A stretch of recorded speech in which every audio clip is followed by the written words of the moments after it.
La décision des États-Unis de placer Jabhat al-Nusra, un groupe djihadiste combattant aux côtés des rebelles, sur leur liste des organisations terroristes, a été vivement critiquée par des soutiens de l'opposition. M. Fabius a ainsi estimé, mercredi, que tous les Arabes étaient vent debout contre la position américaine, parce que, sur le terrain, ils, al-Nusra, font un bon boulot.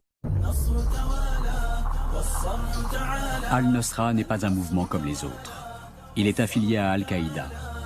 Ses chefs ont combattu en Irak aux côtés du terroriste Abu Musab al-Zarqawi, connu pour être un tueur sanguinaire.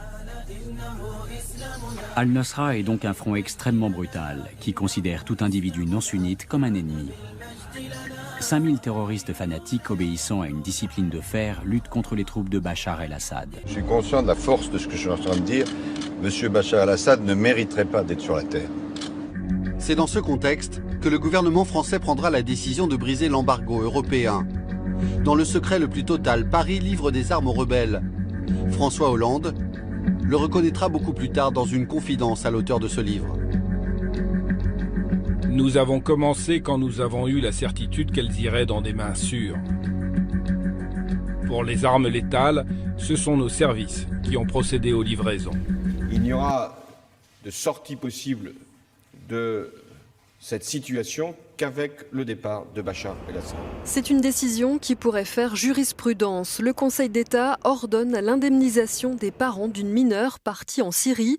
L'État français devra leur verser 15 000 € en réparation du préjudice moral subi. La jeune fille de 17 ans avait pu embarquer sur un vol à destination d'Istanbul en novembre 2013, alors qu'elle était inscrite sur le fichier des personnes recherchées depuis son départ du domicile familial 5 mois plus tôt. La plus haute juridiction administrative française estime que la négligence de la police lors du contrôle aux frontières à l'aéroport d'Orly est constitutive d'une faute de nature à engager la responsabilité de l'État. La jeune fille aurait ensuite rejoint la Syrie.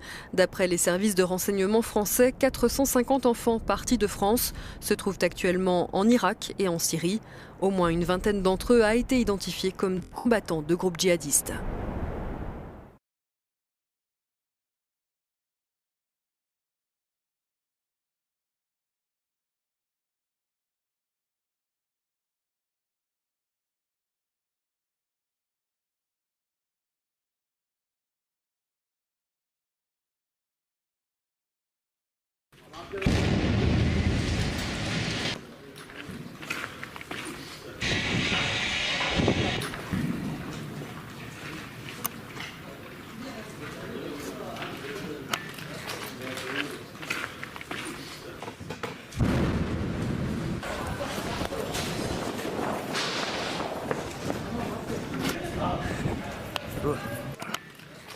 Good.